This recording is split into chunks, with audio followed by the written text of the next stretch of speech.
We ask that you continue to bless the town employees, and the town citizens. Remind us that we are not only leaders, but we are also servants, and it's our responsibility to serve the common good of our citizens and employees. Grant this board the wisdom to govern wisely and the ability to work together in harmony, even when there is honest disagreement. Please give us an assurance of what would please you and what will benefit those who live and work in Arlington. Please watch over and protect our town citizens, town employees, school employees, and school children. In Christ's name I pray, amen. Amen. Mr. Lamar, you had a busy week with the memorial service and other veterans. So will you lead us in the Pledge of Allegiance, please? Yes, sir. I pledge allegiance to the flag of the United States of America and to the republic for which it stands, one nation, under God, indivisible, with liberty and justice for all. Thank you. Please be seated.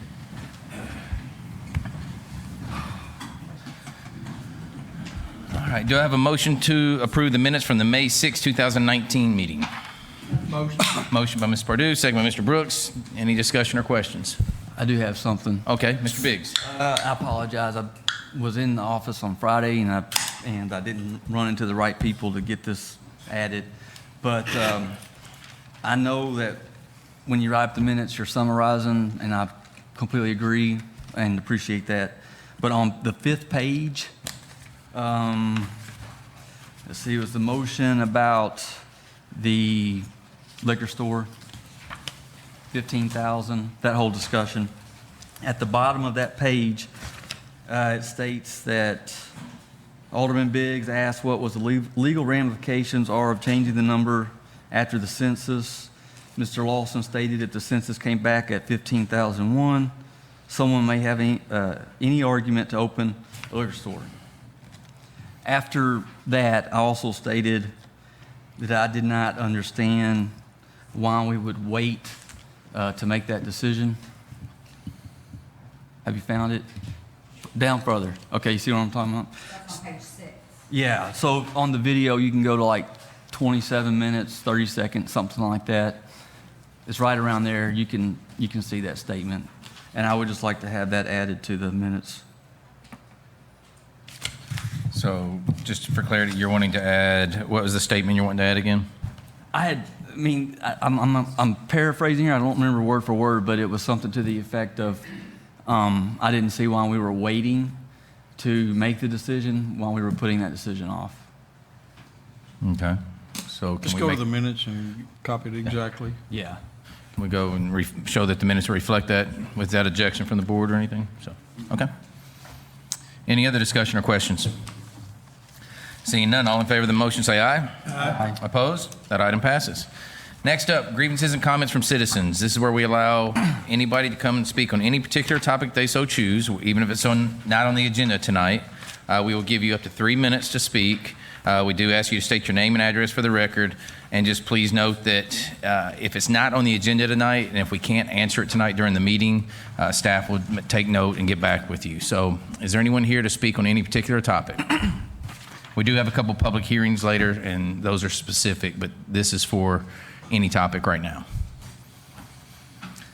Seeing none, on to Sheriff's Department report. We don't have Lieutenant Crowder tonight, so I don't know who do we have tonight? I'm Lieutenant Alderman. I've just been recently reassigned to the patrol division, so Lieutenant Crowder's been reassigned to our training division, so you guys will be seeing me from now on. Okay, what was your name again? Natalie Hillman. Lieutenant Hillman. Okay, nice to meet you, Lieutenant. You as well. So I'm going to feel my way through this with you guys tonight, so if there's something that I'm That's- not doing that you need me to do, we'll be happy to do that. So We appreciate it. I'm looking at your crime stat report for the month of May, and it looks like there was a total of 30 reports taken. The main thing that I'm seeing on the list was a simple assault, which is not really anything that we can help. I am aware that you guys had some issues with some dirt bikes, motor vehicles. We received several complaints on that. From my understanding, we were able to get 2 citations issued on that, so hopefully that takes care of that problem for you guys. And the only other major issue we had is theft of a motor vehicle, but in looking at our stat reports, it looks like that all the entries were made through unlocked doors. So The cars with unlocked doors as Correct. usual seem, okay. that's correct. Do you know if we've seen that trend go up since school is out, or is it? Not really, from what I've been seeing, it looks like it's pretty much the same, but we're still kind of fresh into school being Okay. out. So, we may possibly, but of course, the unlocked doors is just an invitation for somebody to come and run through there. So, Yes, ma'am. Any questions for Lieutenant Hillman? We thank you for being here, and there is a copy of this report on file for anyone that would like to see it. So, you guys need to feel free to call. thank you. Do you have, Mrs. Durant, do you have her Lieutenant Hillman's contact information? We'll gather that real fast and then move on. Okay. Well, next up, while we're doing that, the Arlington Fire Department report. Chief Harville. Thank you. Good evening. This will be the monthly fire report for May of 2019. We had a total of 90 responses. 33 of those were EMS. 57 of those were fire. We gave mutual aid 20 times. We received it 7. We had 18 calls south of Interstate 40, 8 calls on Interstate 40. We were on 1 call, and Shelby County responded into the town of Arlington in our absence. We completed a total of 19 inspections. 3 things of note for updates is we completed our hiring process to replace the 3 employees that we had lost to resignations. Thanks to town staff, they will start on June 24th. And we'll put them on a 40-hour week for an orientation, and they should be on shift starting that Saturday for those that are assigned to C shift. All 3 of our inspectors completed a 3-day course of continuing education, and that's required for their annual renewal for their license. And we implemented Target Solutions, which is a computer-based program that we'll use for CEUs and officer development and driver development. And that completes my report. Thank you, Chief. Any questions for Chief Harville? Thank you very much.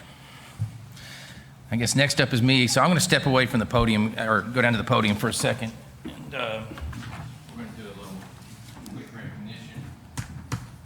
I guess I can do it from up there, but it's easier to do it down here. It's kind of a big crowd. So, for those who aren't aware, we talk about emergencies in town. We talk about usually police and fire. And we had one starting around Arlington in April, right before Arlington in April, with our sewer plant. And we had a screen go down, which basically, I'm going to let Mr. Terry come up and explain here in a second. But basically, we had a machine go down, and it required our guys to basically work around the clock for 6 weeks, 7 days a week, around the clock, doing not a clean job. And so, Terry, you'd like to tell a little bit about it, and then. Sure. The piece of equipment that he's referring to is a trash stream. It separates the non-treatable trash and debris, things that get flushed, can't be treated. Those items are caught in this screening system and automatically pulls it out and moves it and puts it into a trash dumpster where it can be taken to landfill. When this piece of equipment went down, we had to bypass that and send it through just a plain metal grating tractor.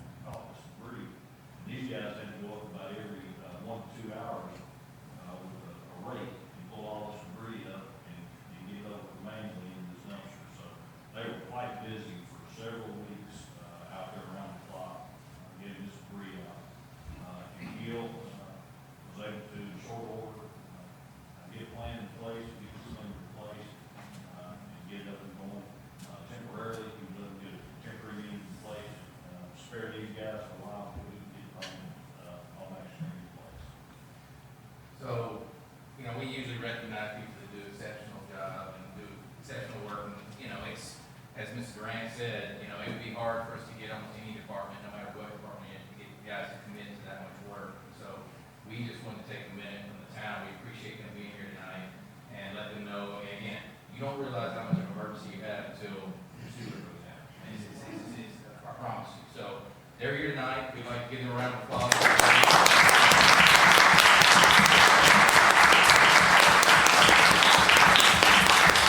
We do have a little token that we would like to give them, just to tell them thank you. Again, I know they don't do it for the glory. I promise you. You work in the sewer department, you don't do it for the glory.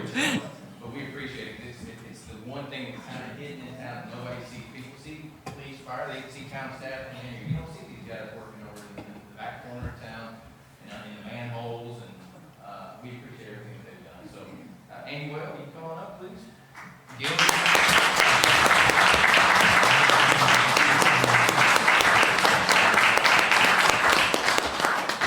Gil, appreciate it.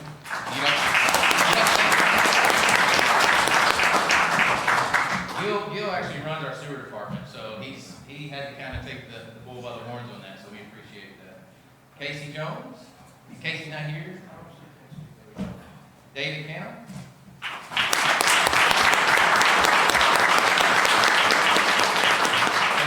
And Drew Carter.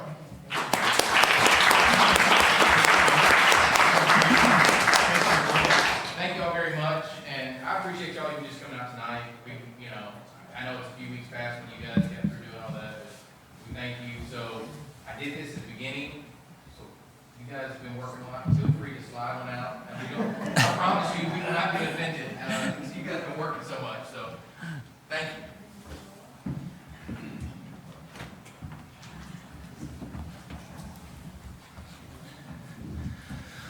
Okay, I got some other announcements I'd like to make. Just so everybody knows, we will not have a meeting in July. Our July meeting, since it's usually a light agenda, and we have a special meeting on the 27th. We would just make everybody make note of that. We will be tidying up the end of the year stuff on the 27th and tie in anything that would be on the July meeting, if there's anything at that time, which right now we're not really sure if there is. At that same time, I don't know, Chief, I don't want to put you on the spot. Are we going to try to do possibly a swearing-in ceremony that same day? Yes, sir. We are. Earlier, before? Okay. We're aiming at 16:30. Okay. So for those of you who don't know, that's 4:30. I saw Jeremy look, he wasn't sure. That's military time. So, but we're going to try to tie that in the same night, a little bit before for the swearing in for the 3 new firefighters. We do have the fireworks show on the 29th. Mr. McKee, anything you'd like to say on that? It's moving right along. You got to have more than that to say. I got to look up something. That's all I can say. Okay. But a lot of buying. Yeah, well, this will be Daniel's first year at it, so Brian and I are working with him and Tony. So we've got the schools that's going to be doing the concessions set up, and all we got to do now is and all the safety, I think you guys have taken care of it with the sheriff's department. So, it's now just kind of a easy thing to do. Yeah, that's good. Yeah, let's play for good weather. And I think, Kathy, if rain, we'll have to do it the next day. Yes, sir. Because there has to say set up out there and somebody guard it and everything. So we'll try to do it, but maybe it won't rain. Hopefully not. We've had so It's much. free It also. has to let off at some point. Okay. Thank you, Harry. We do have the right-of-way on Airline Road. It has been certified by the state. So what that means is the next steps are construction funding, bidding, and awarding a bid in construction. That is a big deal because it took a long time to acquire all the right-of-way on Airline. So for those of y'all who don't know, from basically about Arlington High School down to the interstate, how you see the road kind of zigzag, we've acquired all the right-of-way. Now it's in TDOT's hands to get the certificate to make that all basically a 5-lane road. So just want everybody to be aware of that. That's good. And we also have construction going on Highway 70, which started a little bit last week. You didn't see much going on. We should start seeing more this week from McDonald's down to 385. I do want to announce, we do have the land use development plan. We put a committee together. I spoke with Ms. Durant and Ms. Reeder. So what we've done is we have representatives from the Planning Commission, which is Russ Campbell and Brian Thompson. We have one from the Alderman, and so we put the one that's been here the longest and has been through this process before, and that's going to be Oscar Brooks. We don't put any more than one on there. Even though we're all welcome to go, we put any more than one, then we have to advertise it and have all the sunshine law and all that. So the meeting is still open to, I guess, to whoever. We have Josh Holtgrew from the DRC, Tanya Howe from the Chamber, and Angela Reeder, from Planning. So they will start meeting. There's a meeting schedule. I think their first meeting's next Monday, and they'll meet the next Monday after that. And then you have 3 of your meetings scheduled right now, and the 4th one is to be determined still. The last one will be a public meeting open for any discussion. Okay. And the last thing I have, I think, is this is some big news. I just found this out a couple hours ago.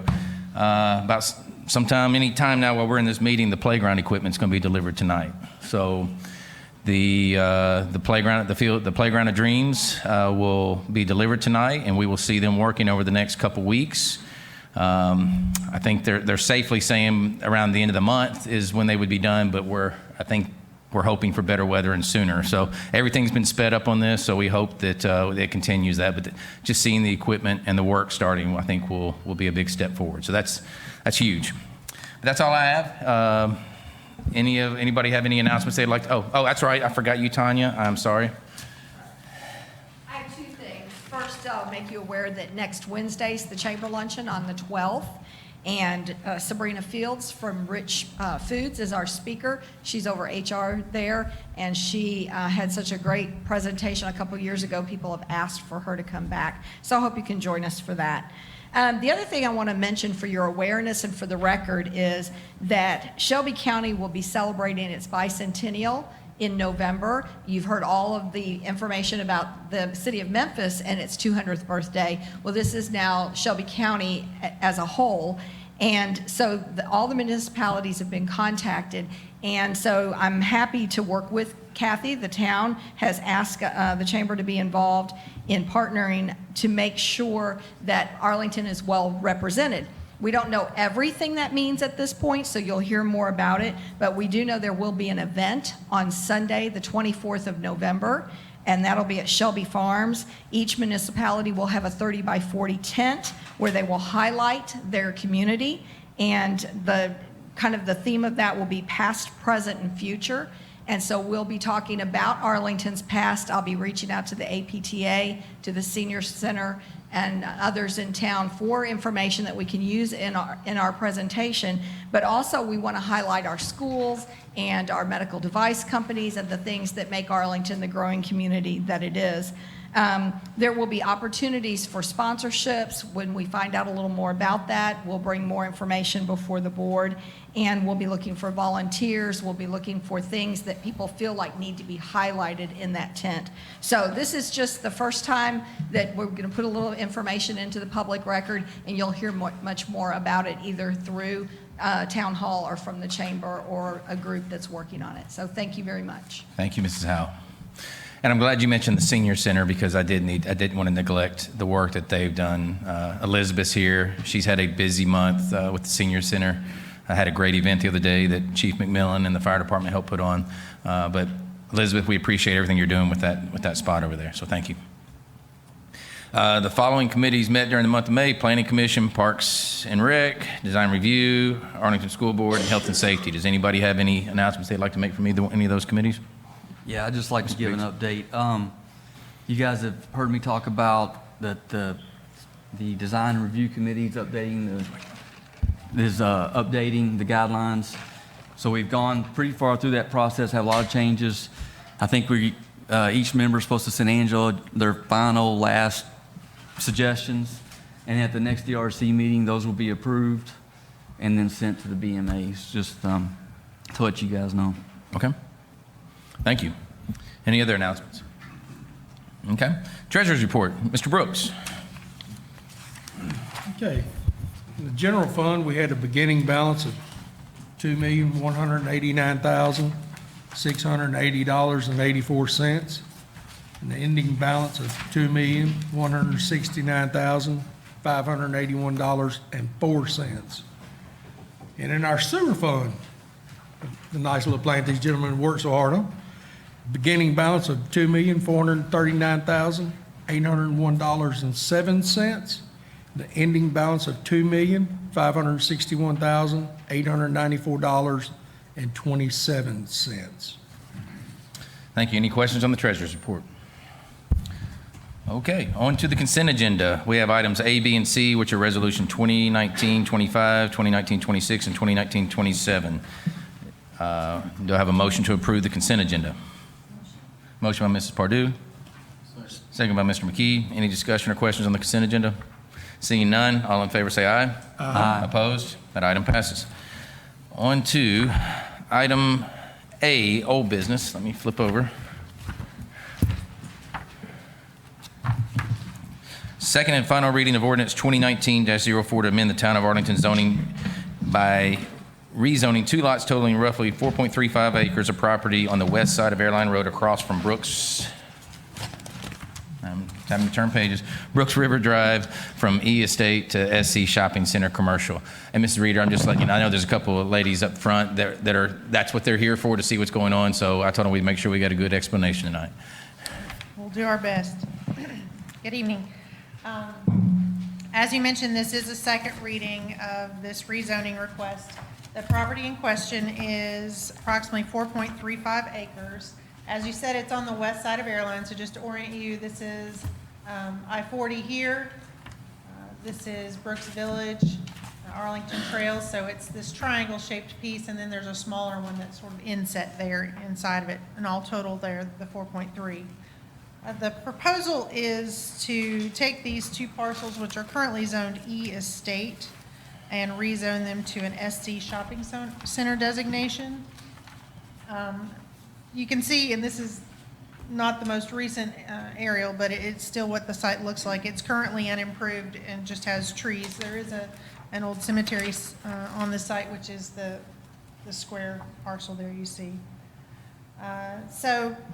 As I said, the request is to change it from the existing E zoning or estate to SC or shopping center. So here's the site currently. It's got shopping center just to the north in B2, which is a commercial designation as well. And then this is what the proposal would result in, just an extenuation of the shopping center there. So whenever we have a consideration for changing our map, you have to look at several different things, one of which is does our future land use plan, which guides our choices, apply? And is it consistent? What are the existing nearby uses? And can infrastructure accommodate the proposal that's been put forward?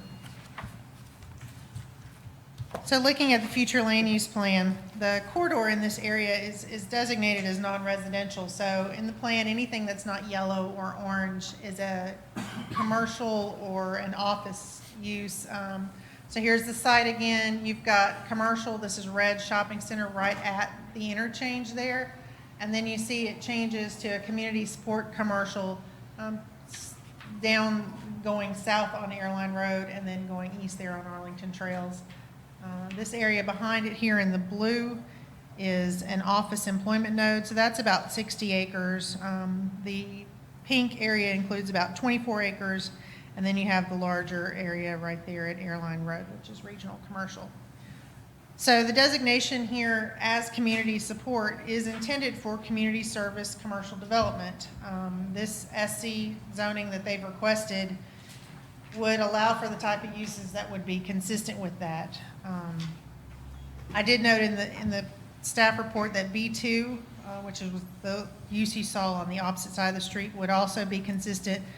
SD is slightly more restrictive on a couple of auto-related uses, and staff felt comfortable with that. It would also continue the pattern that's existing there on the street with shopping center on the west side.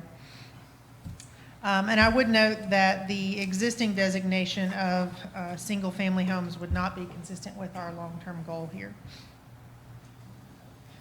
The next thing I said was you should look at surrounding uses, and this area isn't very developed currently.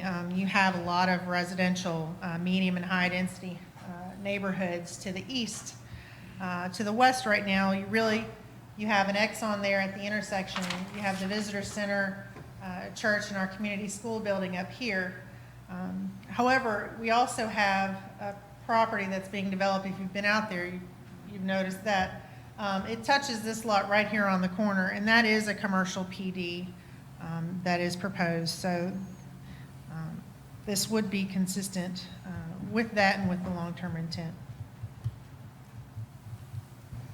And then lastly, we should look at whether or not municipal services are available for a commercial office development, which would be allowed in this. Those are all accessible and serviceable right now to this site except for sewer. The Arlington Trails PD, which is the one I just mentioned, the 17 acres here to the north, they will be installing a public sewer line along the west side of Airline Road, so that would serve it once that's completed. As I mentioned, there is a cemetery on the site that would have to be preserved. and be considered with any site plan that came forward. It will also potentially place some challenges on the development of this site. There is on-site improvements that would be required. Those would all be looked at should the applicant come forward in the future with a site plan to develop the property, and would be considered at that time based on the proposal. Lastly, the town has some specific findings to support any amendment to our map. One is that it's in agreement with the general plan, which we've shown that it is consistent. One is that the legal purpose for zoning hasn't been contravened, and there is nothing to indicate that the zoning purpose here has been violated. And lastly, that there's no adverse effect on property owners nearby unless it can be justified. And we found no adverse effect from the change. It is consistent with those uses that are adjacent or in the existing zoning across the street there. It's also with the municipal services available to the site. We didn't expect any adjoining adverse effects on the adjoining sites. And lastly, that no owner would benefit to the detriment of the public. And again, with all of the municipal services there, and with it following the intended development pattern that the town laid forward, we feel that's not a problem. The Planning Commission did hear this item on April 15th and did recommend approval of it. Staff also supports a recommendation of approval here, finding that it is consistent with our long-range plan, and I can answer any questions you might have. You've heard the recommendation by Mrs. Reeder. Do I have a motion to approve? Motion by Ms. Pardue. Second by Mr. McKee. We do have a public hearing on that, so y'all want to go straight to the public hearing? Do I have a motion to suspend the Board of Mayor and Alderman meeting, open the public hearing? Motion to expand. Motion by Mr. McKee. Second by Mr. Brooks. I figured that was coming. This is the public hearing for the second and final reading of ordinance 2019-04. This was published in the Commercial Appeal on May 17th, 2019. Is anyone here to speak on this particular topic for the public hearing? Yes, ma'am. If you'll come forward and state your name and address for the record, please. My name is Danita Carmichael. My address is 4770 Brooks Branch Road. What impact would that make for traffic concerning going to school, Donald's Elementary down the street? Have we thought about the traffic impact of that? When we get out of the public hearing, we will talk with staff we'll try to get your question answered. Anybody else here for the public hearing? Seeing none, do I have a motion to close the public hearing and resume the Board of Mayor and Alderman meeting? Motion. Motion by Mr. McKee, second by Mr. Brooks. We are back on the main motion. Mrs. Reeder, can you handle that question, or? Take a stab at it. So the town's intent in this area is to have it be commercial, and Airline Road in that area is intended to be able to handle the growth there along this section. There is a plan, or has been a plan for some time, from TDOT to actually widen it. The town also has plans that ultimately would be a wider roadway section through there, so that should be able to handle any traffic that would result from a project. Not knowing what exactly the project is right now, it's difficult to give specifics on it, but it's not a very large piece of property there. Our understanding is the intent is office right now, but obviously once the zoning changes, they could use it for any allowable use. So just for clarity, we have, for a number of years, been on the TDOT project list to widen that to 3 lanes through there, correct? And the new road that will cut through doesn't necessarily have a light designated immediately, but it does have money offset for a stoplight there when deemed necessary by engineers, correct? Correct. At Arlington Trails, we do have some money set aside should the need for a traffic signal be warranted. Okay. I hope that answers your question. Any discussion or questions for Mrs. Reeder or staff? Mr. Harmon. On the traffic, Mayor, I know we discussed this in the past. Hey, just make sure everybody speaks in their microphone after the email today. I know we discussed this in the past, the amount of traffic coming through, and we were going to wait for an engineering study to tell us just how bad it's got to get before we put a red light in. You know, if we're starting to approve a lot of commercial down this road, we need to look at a red light now. We see how long it's taken us to get this one down here on Airline Road put into place. The traffic's already bad over there on that side. morning times, afternoon times. If this commercial is going to be approved, we need to start working on that red light now. So, That, and just to clarify, that signal would be to allow the east-west traffic, and without it continuing yet, there wouldn't be as much traffic coming out. You only have the one road, Arlington Trails, right now that would be impacted by the installation of that signal. Mrs. Durant, do you want to? There was a traffic study done by the applicant of Arlington Trails. That traffic study did not warrant a signal at this time. However, the applicant was willing to post a portion of that money until such time that the traffic counts by a traffic engineer do warrant that. We have had a separate traffic count done by Kimley Horn. Fisher and Arnold did the traffic count for the applicant. Town of Arlington had one done by Kimley Horn, having to do with the signalization timing there at I-40, and to further our discussion with TDOT about improvements to the I-40 interchange having to do with Arlington. And both studies from traffic engineers say that third traffic signal at this time is not warranted until such time that development goes through a little bit further. Now, I think everyone is aware that during peak school times, that traffic can back up, but you do have alternate routes. You do have a way to get out to 385 if you go south. You do have a way to go through Chester. Pardon? You're talking about Chester. Donaldson. Chester, Yes, sir, yes, sir. So there are all alternative routes than to sit in that traffic on Airline Road, but two traffic studies have been done, and at this time, both traffic engineers concur that the traffic is not bad enough to warrant a signal at that location at this time. Doesn't mean that we don't need to revisit it in a year, once the development is in place and we start seeing an increase in traffic, and that's something the town will have to be abreast of at all times. Thank you. Thank you. Does that answer your question, Mr. Harmon? don't have much faith in the studies. Okay. You know, I think that Key. when that development does get done, we ought to look at that real close, because I think the applicant of there saying when the traffic study shows it, he's going to contribute to that, if I'm not mistaken on that. He would That's- contribute to that. He has already contributed All right. the portion that he agreed to. I at the think as meeting. soon as that gets up and moving just on one of them, you know. But I think that's what Mr. Ant just said. She said in a year or so, once everything's up and running, we'll have to revisit it, so. Any other discussion or questions? Mrs. Pardue? I just want to say I appreciate the fact that the applicant's willing to go to a more restrictive zoning in a shopping center versus the B2 zoning that they could. So I do appreciate that. As long as there are no future plans for a mixed use in this property, I am good with that. Thank you. Any other questions or comments? Okay. Seeing none, all in favor of the motion, say aye. Aye. Opposed? That item passes.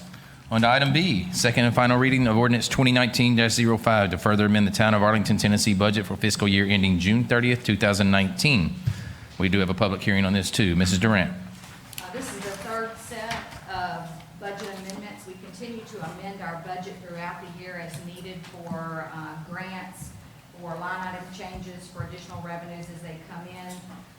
There have been changes between the first and second reading to account for some security cameras that are going to need to be designed and installed at our parks due to some vandalism that you've had at the parks. You had 3 parks hit all within one weekend.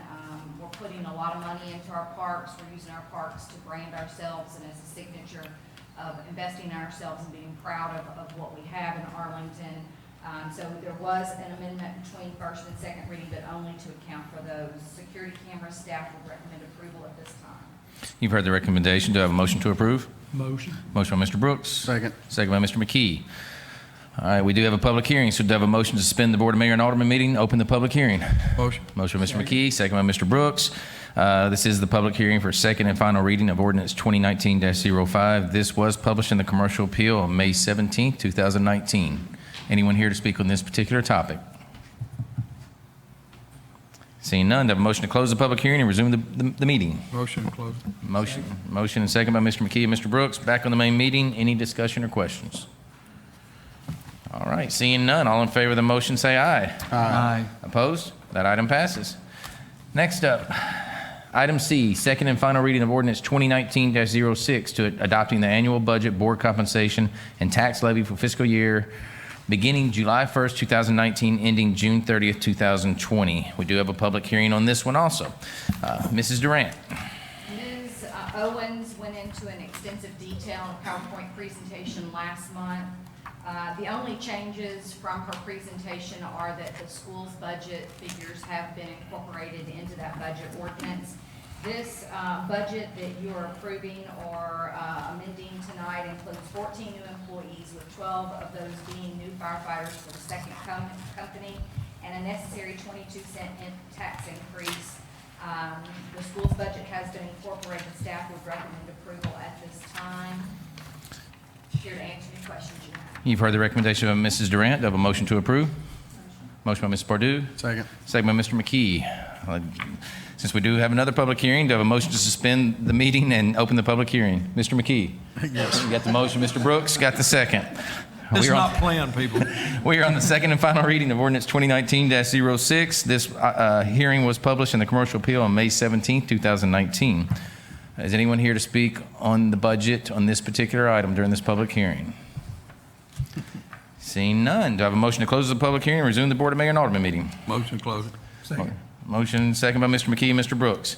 Discussion or questions on this budget? I think we talked about it pretty heavily last month. So We talked about it heavily for months and months. it is absolutely not anything any one of us like doing because we pay them taxes just like everybody else. So I can promise you, nobody takes it lightly. I agree. So, any other discussion?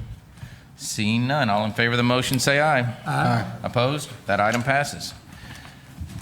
All right, we're on to new business. We do, just so everybody knows, we do have one resolution that should be in front of you that we have, that was left off inadvertently off the agenda. It will be added as Resolution 2019-30 under others as presented. So, item A, first reading of ordinance 2019-07 to further amend the Town of Arlington, Tennessee budget for fiscal year ending June 30th, 2019 by the fourth and final set of amendments. Mrs. Durant. Again, this is the fourth and final set. It is a general cleanup of line items. The second and final reading, as the mayor mentioned earlier, of this set of budget amendments will be held on June 27th at a special called meeting at 6 p.m. Staff recommends approval of the final set of budget amendments. You've heard the recommendation by Mr. Durant. Do I have a motion to approve? Motion to approve. Motion by Mr. Brooks. Second. Second by Mr. Harmon. Discussion or questions? Seeing none, all in favor of the motion say aye. Aye. Opposed? That item passes. Excuse me. Item B, Resolution 2019-28 to acknowledge and authorize an emergency purchase for an automatic screen repair, replacement, temporary screen, and installation at the wastewater treatment plant with Duperon Corporation and Landmark Construction. Am I turning that over to you or Mr. Perkins or Mr. Gill? Okay, Mrs. Durant. I was heavily involved. I think we were all heavily involved, weren't we, gentlemen? The wastewater treatment plant located at 11950 Highway 70 experienced a failure in a mechanical screen, as Terry Perkins stated earlier. That screen separated non-flushable materials from the inflow into the plant, causing an emergency whereby employees were required to manually remove debris around the clock. All attempts to repair the screen failed, causing the town to seek other alternatives. A temporary screen was available through a manufacturer, while a new screen was rushed to design and manufacturing. The board was informed during this process extensively. We have ordered a new screen. The resolution before you is a two-part approval, a 3-month lease of the temporary screen at $9,100, and the purchase of a new automatic screen at $192,000. Staff wholeheartedly recommends approval. Do you not, gentlemen? I see a lot of nodding heads over there. There are things that are not flushable, and wipes and feminine products are part of them. Just a plug. I know, I've been up there and seen it. It's not pleasant. You've heard the recommendation by Mrs. Durant. Do you have a motion to approve? Motion to approve. Motion by Mr. Brooks, second by Mrs. Pardue. Discussion or questions? I hope not. I'm just glad it was y'all doing it. And thank you. I had my time. I think on behalf of the board, again, thank you all for what you did. So it's one of those unseen heroes, I guess you would say, in town for what you've done. So we appreciate that. Any other discussion? Seeing none, all in favor of the motion say aye. Aye. Opposed? That item passes. Next up, item C. This is going to be Mrs. Mason and Mrs. I was about to say Mrs. Meeks.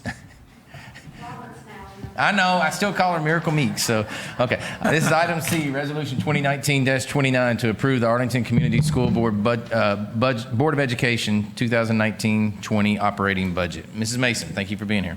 Thank you for having us. I also would like to recognize I do have my board chairman, Ms. Kay Williams, and vice chair, Mr. Hugh Lamar. I'm going to hit the highlights, and then Miracle's going to go through and give you the high level of where the money is going. Then, of course, we'll be here to answer any specific questions. Each of you should have a copy of our budget. You will see that this year our total budget is right at $48.5 million. This fund is the general purpose fund, which is our primary operating budget for our school system. We have projected our enrollment to be right at around 4,690, which is right at about 100 more students than we had last time. That's important because that's what generates our revenue. In looking at revenue, our major sources from revenue is our general purpose fund, which is our BEP from the state, Shelby County government, and the town of Arlington. And looking at our expenditures, some of the major highlights of changes between our FY19 budget and FY20 budget, you'll see, and I've categorized them underneath our strategic plan. Under improving student achievement, we'll be adding next year, and you'll see in this budget, JROTC program, and so that comes with an instructor as well as equipment and uniforms for the kids. Social transition specialists, we have one now in our district. We have seen an increase of the need for social emotional care for our kids, and so this will add a second position to help support that.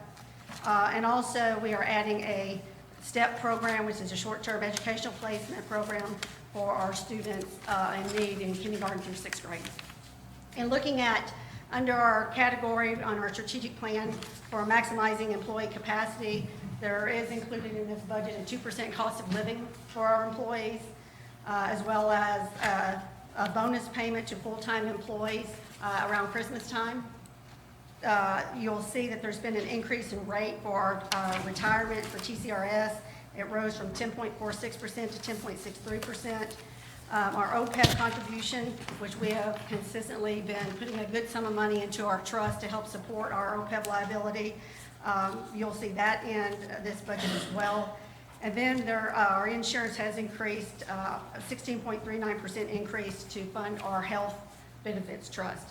Under improving organizational efficiency and effectiveness, you'll see that we have added 2 resource officers to our elementary schools. We actually added those at Christmas. They were funded by a short-term 1-year grant, and so now we are absorbing them in our operation budget. Our accountability department supervisor we have added. We are looking at, and the board will be voting on this in the June meeting, food service management contract to manage school cafeterias. Fund balance, you'll see, is being utilized for capital improvement projects. And then you will also see, when you look at each of the categories, the technology used to be under the technology budget. State has now asked us to put that in the departments where the technology is being used. So you will see the technology overall budget declining. That doesn't mean that we have less technology. We've just put it in the areas where that technology is being used, whether it's academics, HR, whatever it may be. And so those are our highlights of the budget. Miracle's going to go through a couple slides that shows you how some of the money is broken out. Good evening. You have the detailed budgets for our general fund, our federal funds, nutrition fund in your packets, but I'm going to just hit the high levels because it's a long budget. So we're just going to go over a few of the highlights. So our general fund revenue, the majority of our revenue is driven by BEP and county revenue. So that's our BEP payments from the state, as well as local sales tax revenue and property taxes. So this is very high level comparing the 17-18 actuals to the 18-19 budget and the 19-20 proposed budget. And as Ms. Mason said earlier, this is a proposed budget of $48.4 million. General fund expenses, roughly 70% is for instruction and instructional support. So that's where we want to see the most of our money is actually going towards the students. This is very high level of the general fund expenses. You have all the details in your packet behind this, but this just breaks it down at the high level, giving you the 18 full-time equivalents, the 19 full-time equivalents, the 2020 full-time equivalents, as well as the 18 actual budget, the 19 budget, and the 20 proposed budget. Federal fund revenues, and it's kind of hard to see up there. The majority of our federal funds is coming from Title I, as well as IDEA, which is special ed. You're going to see Title I is going to decline over the next few years. We got an infusion of money a few years back due to our poverty rates being based on what the poverty rates are in Memphis, and that's going to be kind of shored up as we get our own poverty rates. So you'll see Title I go down over the years. And here's the actual 17-18 compared to the budgets for 19-20 and 18-19 and 19-20. And there you'll see the second one, Title I Part A, has decreased about roughly $300,000. Nutrition fund, the majority of our funding for the nutrition comes from lunches, whether it's free and reduced or paid lunches, and then about a third of that from our a la carte meals. Here's the proposed budget for the nutrition fund at $1.1 million. And then here's the high level for the nutrition fund expenses. We do still have the cafeteria personnel budgeted here because the board has not yet approved us contracting that out. Should they approve that, then we would do a budget amendment. Other funds, our discretionary grants, this is the coordinated school health grant at roughly $85,000. And this is the expenditures and the revenue for that grant. Throughout the year, we do apply for other grants as they become available, but at this time, none of the other discretionary grants have been made available by the state. Educational capital projects, this is our Fund 177. These are capital projects that are funded by Shelby County government. We don't have our final amount of what they'll fund for 2020, but we know we'll get the little over $500,000 for projects that they've approved specifically for Arlington. Our private purpose trust fund, this is where we pay our OPEB expenses into the trust, and so it's a separate fund by itself. So we're currently budgeting about $200,000 to go into the trust. We also, the other fringe benefits are current retirees. We pay as we go. We have not taken anything out of our trust thus far, so we're paying into the trust and doing pay as you go currently. Okay. And so we'll open it up for any questions. You've heard the recommendation. Do I have a motion to approve? Motion by Ms. Pardue. Second. Second by Mr. McKee. I have a question for, I guess, Ms. Mason on this one, or it could be, I guess, she mentioned the cafeteria. Will you kind of explain that just for everybody's, Yes, so the board to kind of understand? One of the things that we are exploring is to look at contracting out our cafeteria services for a couple different reasons. We've been studying this over a period of months. One of the board members actually asked us to look at this when they saw that Carville and Germantown are both doing that. And so we spent probably about 6 months visiting those cafeterias, talking to kids in those schools. And where we landed as a staff is that we felt like this would be a positive experience for our kids. For example, at Carville High School, their participation increased from 12% to almost 50% kids eating in the school cafeteria. And we say the same thing in the Germantown schools. And so where we are is we put an RFP out. We narrowed it down to 3 vendors. Each of those 3 vendors did presentations week before last. And now we are currently, committee reviewed those presentations. We also had taste testing. They each set up tables of their food. That was also part of the presentation. We are currently, the committee made a recommendation. Our legal counsel is currently working on a contract with that vendor that we'll be taking to the board in our June meeting. We'll be doing a presentation to our board and making a recommendation to go with this contracted vendor. The other things that we've seen is not only participation. What we know is that if kids are eating, that they perform better in school. We also have seen in these two other school systems, and there's other school systems that will be going to it next year as well locally, is that kids are getting a dining experience now in school versus the school cafeteria. And we've seen some of the things that we've seen over the last 6 months we think will be positive experiences for our kids. Thank you. Any questions for Mrs. Roberts or Mrs. Mason on the I have a budget? question just about, and it's really nothing, but just curiosity. So you say participation increases in lunch. Is it because of the quality of the food or the efficiency of getting them in and out? All of the above. Okay.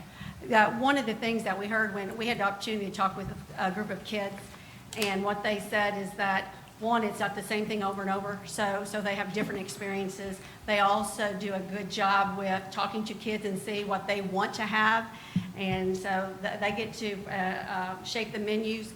We don't, we're school people, we're teachers, so we don't focus in this area. So we don't have that expertise nor the money to hire that expertise in-house to be able to give that experience. But some of the things that we saw specifically in Carterville and that the kids shared with us is that there's a 10-week rotation. And so there's 3 or 4 different lines. One line has this 10-week rotation, and it has different foods from all over the world that kids get the opportunity to experience. They also have grab-and-go lunches for efficiency, for those kids that don't want to wait in line. They have prepackaged sandwiches and chips and salads and things of that nature. So the variety is much larger than what we'd see in a typical school cafeteria. Does that answer your question? Mr. McKee? 2 questions. It's back on the cafeteria again. Staffing, how's this going to affect your current staffing? Yeah, that was something very important to us in our board when we were looking at this. So what we did, we didn't want it to negatively impact our current staff.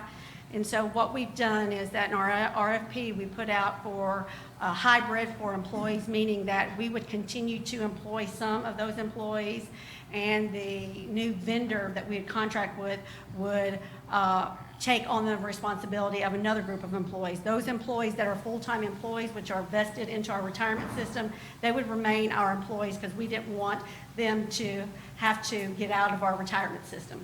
So they will continue to be our employees until which time either they leave us or they retire. And then through attrition, then the new company would pick up the new employee. All of our part-time employees, which are not part of our Tennessee retirement system, will be absorbed through the new vendor, but we also put in RFP, but they would have the same rate of pay that they currently have. So none of them will be affected negatively by this move. Second And question. the other question I had was, if you look on page 9, well, anytime I see the word federal government and it goes up 3 times the amount of revenue you're getting, it's usually for some kind of reason. And she may have told us why, but I didn't hear it. It's going from 15,000 to 45,000. Page 9, general fund revenue, federal government. Federal government. So that's pass-through we get for indirect costs.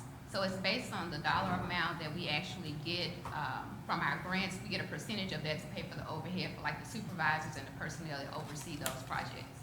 Okay. I just knew it was going to triple, and I didn't know what kind of handcuffs we were going to have on us. No, it's just a pass-through from Okay. the federal government into the general fund. That's all I had. Okay. Mr. McKee? I just had, this is more about being a dad of kids in the school with a cafeteria thing. And so is it prepared on site, or is it, Yes. it is prepared on site? 100% prepared on site, all fresh, all fresh. Also, they'll work with local vendors for produce, but it's all fresh and on-site cooked there. The vendor that we'll be recommending also has the opportunity to have contests with their younger kids and cooking competitions and things like that. They really engage them more in that process. But yeah, nothing will be cooked off-site and brought in.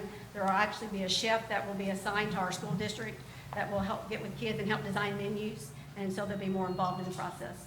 Thanks. That's a dad question more than anything else, Yeah, just curious. important to me I as knew well. this was going to be a big discussion when I said cafeteria. Started it. You have something, Mr. Biggs? Yeah, I have a question. Since I'm married to a teacher, I'm going to represent tonight. But I noticed when I was looking through the budget, the career ladder is got its own. What about national board certification? Is that a separate?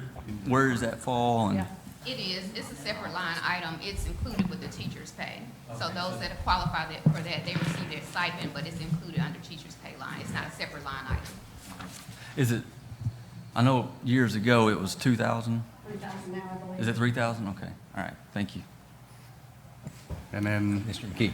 we had, it was on the last page, but the payment of the 333,000, that was a 10-year requirement, correct, if I remember? Or is That was that what? 20? I'm sorry? The 333,000 that we pay, It was No, 12 no, years. that was for 12 OPEB. year, okay. No, that was for OPEB. We do have that still in the budget. Okay. That's in another line item. This will be payment 6 of 12. Okay, that was my next But question. is that Okay. exact figure? We're getting 332. getting Good close. memory. Good Halfway memory, there. Mr. McKee. Any other questions or comments for Ms. Mason or Ms. Roberts? Few comments. I think the schools are looking good. You're doing a pretty good job with the improvements. I like seeing that, so.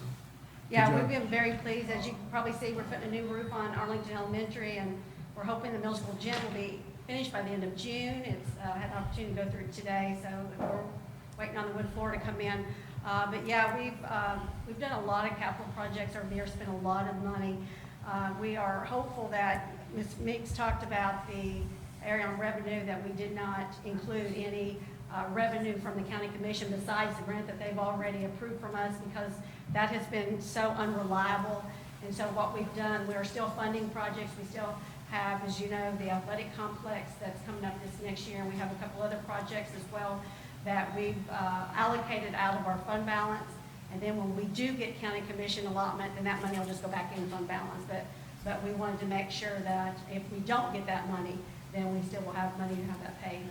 For example, the money that we have this year budgeted out of our fund balance, we have yet to spend any of that money out of our fund balance. So we'll see that go straight back in, hopefully. And I'll say the middle school volleyball team is extremely excited about having the gym come to a completion so they can Yes, get they are. practice. Is that coming from Alderman McKee or Dad McKee? Dad McKee. Okay, all right. We've just been looking at the standards and all the equipment for volleyball. High school's glad to see it too, so Yeah. get them out. Any other comments or It's questions? gonna be a nice facility, a very nice facility. It for the is, kids. it is. It's been a long time coming on that one, too. That one, MLG&W, I hate to say, held us up for 6 months, but, Yes, it's been a while. all right. Any other questions or comments? Seeing none, all in favor of the motion, say aye. Aye. Opposed? That item passes. Thank you all for being here. We have two more items. We have item D, Resolution 2019-24, to approve a master development plan for Wilson Lake PD, a residential plan development on a 38.39 acre site north of Forest Street between Forest Park and Maple Grove. We also have a public hearing on this one also. So, Mrs. Reeder.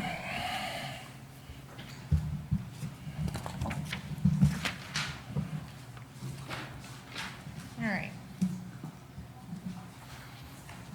As you mentioned, this is a residential plan development. It's 38 acres, currently zoned RS-15, which is medium-density residential. It was considered by the Planning Commission in 2017, but pulled by the applicant at that time to allow him to address some comments and concerns that were discussed. Since then, there's been a joint work session last October, and then the item went in front of the Planning Commission in February of 2019. The site itself is located on the north side of Forest Street. It sits between Maple Grove subdivision and the town's Forest Street Park, which is missing in this picture I see now. It abuts the railroad on the north side. It has a stream that runs up the east and west sides of the site. And then the 9 homes of the Shady Oak Estates lie to the south. The access to this lot is through what was originally Lot 10 of Shady Oaks, which is this area right here where it has frontage, and it's most recently been used for agricultural purposes. So what's proposed tonight from the applicant is a residential development with 60 single-family homes. They'd be located on this 38.4 acre lot. The density that results of that is just over 1.5 dwelling units an acre. You can see the layout here with an entrance coming in through that entry there on Forest Street. And then the homes sort of wrapped around a central lake there in the middle. The proposal includes homes with a minimum of 2,800 square foot of heated area. which would not include any garages or patios that typically add another 600 square foot or more. The plan does note that all garages must be side-loaded, which is a change from the Planning Commission meeting, where initially there were some courtyard styles, and in the discussion, they decided that was not consistent with the home style the applicant was proposing, and he agreed with that. The applicant has also provided a typical lot layout in the plan, which shows driveways at least 16 foot wide to demonstrate how there's off-street parking available on each in addition to the garages. In the original consideration, staff and the Planning Commission back in February had some concerns about the lack of some architectural details. So when they recommended approval, they did that with a condition that a pattern book of architectural specifics be brought back for approval before any movement on homes there started. The applicant has decided to provide that information to the board now, which is why it's been delayed a few months getting back to you. The proposal now shows that the homes would either have a craftsman or a farmhouse design, and he's provided a couple examples of each here. They notes that the craftsman homes will all be 60 to 70% brick, have front porches with tapered columns, the options of things such as metal awnings, decorative brackets in the gables and shutters. The farmhouse style is proposed with a brick wainscoting around the base, and then a variety of horizontal lap, board and batten, and cedar shake siding. They'll all have large front porches with cedar or painted square columns, and some additional options as well. The applicant stated that he has 10 floor plans for each of these, and as well as a large variety of accent and color choices that can be chosen to provide variety throughout. The design that's in front of you tonight definitely provides more details than any previous proposal for this site. Applicant still encourages, or the staff is encouraging the applicant to maintain some minimum porch dimensions and continue to offer choices as he's proposed for all of his new homeowners there. Beyond the architectural, the bulk regulations of the proposal, as I mentioned, it is zoned medium density or RS15 right now. The density that's being proposed by the applicant is about half what is otherwise allowed here on this site, largely driven by the site constraints with the amount of fill that's required. But as a result of that, we've ended up with a site with 44% open space, so that well exceeds our requirement of 20. I'll just note a few areas. So the lot sizes are 12,000 square foot minimum. This is actually up from the last time it was considered. The lot width minimum is 90 foot compared to 100. 25 foot front yard, 25 foot rear, which is the same as the zoning currently requires. Side yards are a minimum of 5 with a combined of the two sides of 15 required. As I mentioned, 44% open space, which is an increase. And then the 2,800 square foot minimum, which is a guarantee by the applicant that the homes would be at least that size. Previously, at the Planning Commission meeting, the applicant had agreed to a 5 foot minimum with a combined 25. When he went back to provide some more home details and designs, he found out the floor plans were a little wider than he was originally anticipating. So he has asked for the reduction with a 15 total. Provided a site plan here to show how on the 90-foot lot, this wider home might have a 5 foot on one side, 10 foot so that you meet the 15, but the bulk of the home actually in this example is set back farther than that. It just allows some space for an additional bedroom in this layout. The plans also have a note that not all lots would use the minimum setbacks, and there would be an effort made to reduce or limit the number of 5 foot setbacks that were side by side. So to try to make sure you didn't get them beside each other, if at all possible. As I said, you do have one main entrance on Forest Street. There is a second connection back here in the back where there will be a street that would connect to Bevan Road in Maple Grove. That's been stubbed out for some years, waiting on this connection to come through. So that will be made here with this, and it does meet our fire and safety requirements by adding that connection there. In addition, you will have sidewalks throughout, and that will connect to the existing sidewalk system in Maple Grove. Road improvements on this site are minor. There's very limited amount of frontage here, but they will be required to improve the area right there where it's at Forest Street so that it ties in with Maple Grove next door. There's also some box culverts crossing Forest Street, one on each side, right at the limits of this site that will be required to be extended or to allow for a widening of Forest Street should the town decide to do that one day. All the roads inside are a standard minimum right-of-way width of 50 foot with a 30-foot curb to curb.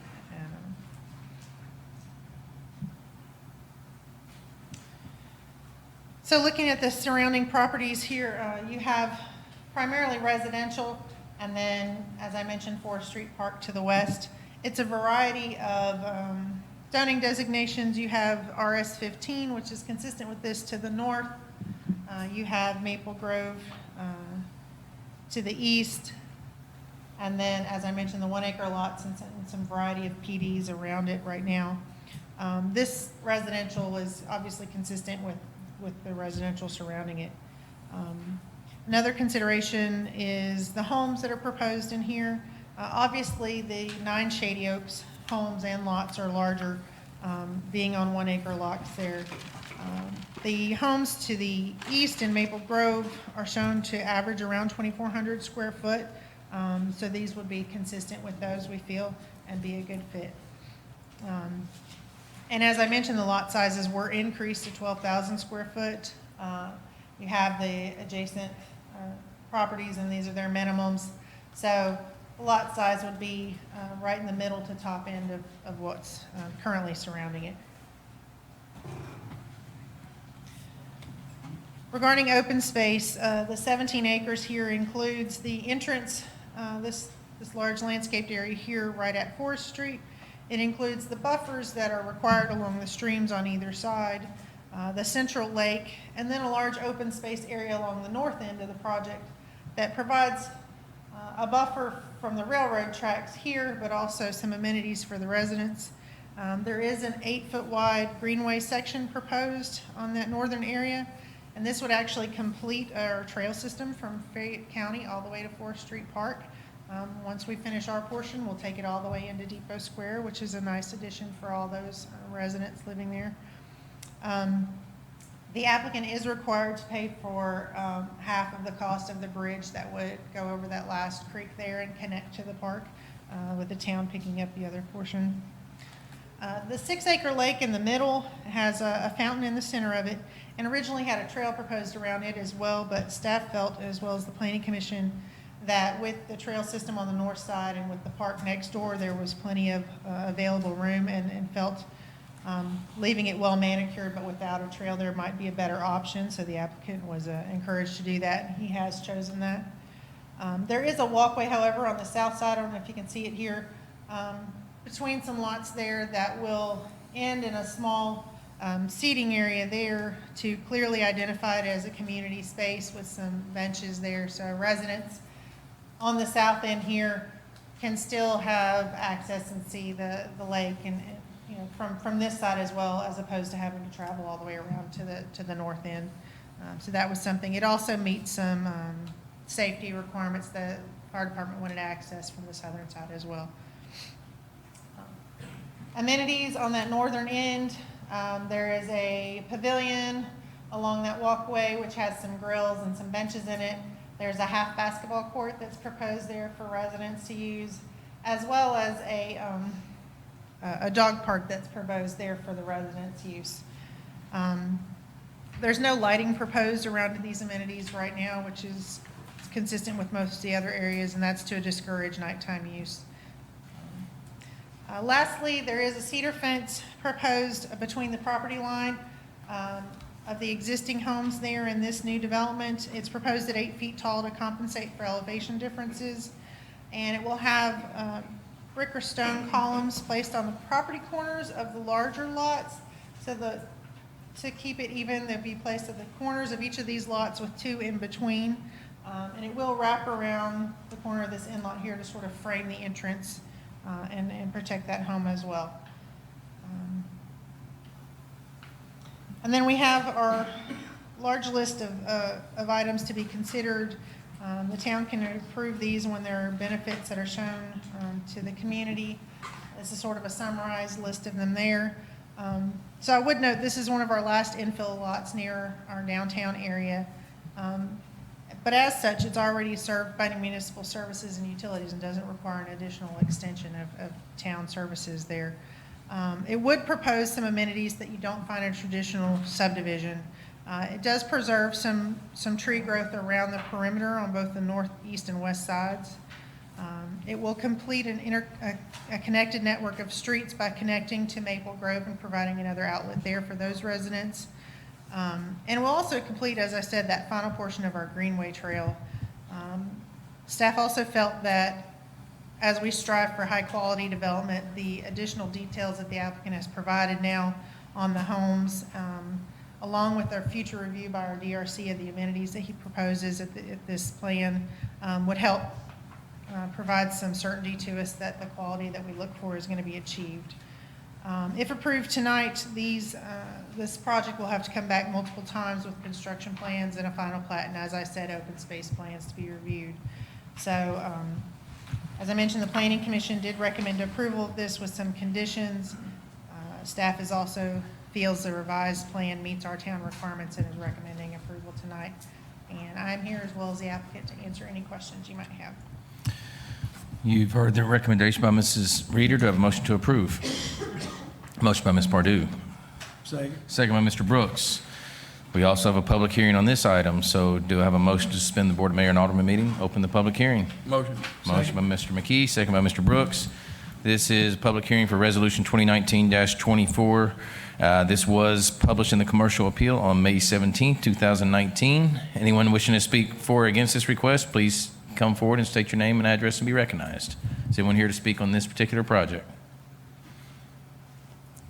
Oh, I thought I saw a hand. Seeing none, do I have a motion to close the public hearing, resume the meeting? Second. Motion by Mr. Keys, second by Mr. Brooks. We are back on the main motion. Discussion or questions for Mrs. Reeder? I think I see Mr. Duke here. Mr. Brooks. I know we talked about it in the past, and I did not see it in your plans, but I do notice it up in the upper right-hand corner there. All the lots that back up to the lake, in my opinion, should only be allowed to put wrought iron decorative fences across the backside of that. Is that part of the?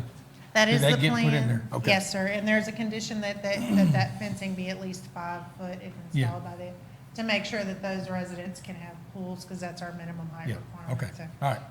That was my only question. I need to disclose that I own property connected to two parts of this development, but the attorney says it's okay, that I don't have to be recused. Okay, duly noted.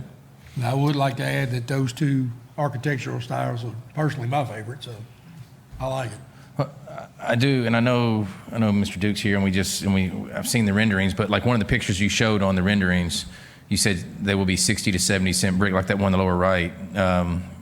That's The craftsman style, which I'm sorry, it's hard to kind of see in this with the lights, but that's the style, that's 60 to 70%. 67% stone or brick, or just brick, or is it? Brick is what's called out. Okay. The farmhouse doesn't have as much brick or stone on it, it's mostly siding. Okay. Hardy plank falls under our masonry product, so. Yeah. That was it. One question I have on the walking trail that we have on Forest Park. And when you talked about the lighting on the backside of the park, there were no lights there on purpose. Do we have lights on our portion of the trail on Forest Park? You have Accent lighting? one in the very back corner and one toward the front, but I do not believe there's one midways down. There's not. You have on bookends. My concern was the darkness from there. I wouldn't want to light anything else back there, but just if there could be possibly a few accent lights, because if people are walking to the square, going to events, and they come back after dark, because the rest is all connected by, at least for that portion that goes into Maple Grove, and they have street lights and everything there, and this will have street lights also, right? So it's just, that would be the one dark portion. That would be my only issue, I would think, on that. Mr. McKee? I would agree that maybe to work with staff to come up with something lighting wise, at least around the gazebo part where you got a grill. I lived in a neighborhood where there's green space behind homes, and kind of in situations like this, my concern would be that with it being dark, people hanging out in the areas and graffiti, et cetera, to the things that you're spending a lot of money on, that the homeowners are spending a lot of money on to not get torn up, et cetera. Yeah, I don't think it would take a lot. I mean, yeah, like I said, even if it was just one on each end and one in the middle or something, just something to where you can kind of see. That's, I don't know. I don't know the distance of it, but kind of like, that's why I was trying to see how it would connect with our trail for those when we're bragging and talking about the connectivity to Depot Square. I just want to make sure that we provide a good means for it. Or some low impact post lights that are Mm-hmm. down low. Yeah, anything. Something like Yeah, not a, yeah. Doesn't have to be street lights. Yes, no. Ms. Pardue? I actually have several questions. As far as the side setbacks that are 5 foot on one side, and I know there's only certain floor plans that are going to require that. Do you know off the top of your head how many, I know there's 11 different floor plans, if I understand right, might require the 5 foot? I live in a neighborhood that has several homes that do have the 5 foot side setbacks, and I know that there are logistical issues with maybe fire safety and that sort of thing. So my concern is if we have several of those floor plans that are going to, have the 5 foot side setback, and I know you said that there will be attempts to limit that. What sorts of plans do you have in place to help with that? Mr. Duke, before will you just state your name and address for the record, please? Barry Duke, 12665 Coburn Road. Thank you. So I'm representing Creekside Homes and Investment Development. Appreciate y'all's time on this. And so to answer your question, most of the plans will not be that wide. So so as far as the 5 foot goes, we generally line them up so that the garage side loaded side is always on one side as you go down the street. So you don't have garage to garage, so that's the way it'll be laid out. So you won't have the 5 foot once, maybe twice in the whole development, if at all. And so there will be, the width of the houses will be, there's only 2 or 3 plans that are that wide that forces anything. So most of them will have wide on one side, 5 foot on the other, so that the next lot will be wide off that 5 foot as you go down the street. Perfect. And I want to note that I do appreciate the 16-foot wide driveways. That's an important feature for me. As far as the sidewalk, so I know we have sidewalk going in on the north end that's going to connect to Maple Grove. And there have been discussions in the past about the sidewalk on the south end on Forest. That might be a Angela or Kathy question. As far as road improvements on the south end on Forest, will there be sidewalk down there as well, or is that just going to line up, I guess, what it looks like with what is currently there? So there will be curb, gutter, and sidewalk throughout, the development itself. And then, yes, would connect, even though it's only a short portion there, the improvements there on Forest Street for that with what's going on to the east. So it will connect to Maple Grove sidewalk. Perfect. But it won't help. It's not going to go in front of the Connect homes. to the sidewalk inside of the development. No. I think, are you asking if that will connect across the front of all the homes down there too? The No, 1 acre? just their section that connects to Maple Grove. So that the future sidewalk comes in front of those other homes Yeah. would then connect to theirs. So then the sidewalk, it would be on the street, so it would take you into the development as well. All the way into the development, okay. Right, It is or isn't? it is, Okay. The sidewalk will? Okay. yeah. Both sides or just one side? It's on both sides. On both So sides. Curb, gutter, sidewalk on both sides, 50-foot right-of-way, plus 30 in the middle, so. From the entrance in. From the entrance throughout. Okay. I think my last question is maybe more of I actually have 2 more. So the dog park. I'm really not a huge fan of the dog park.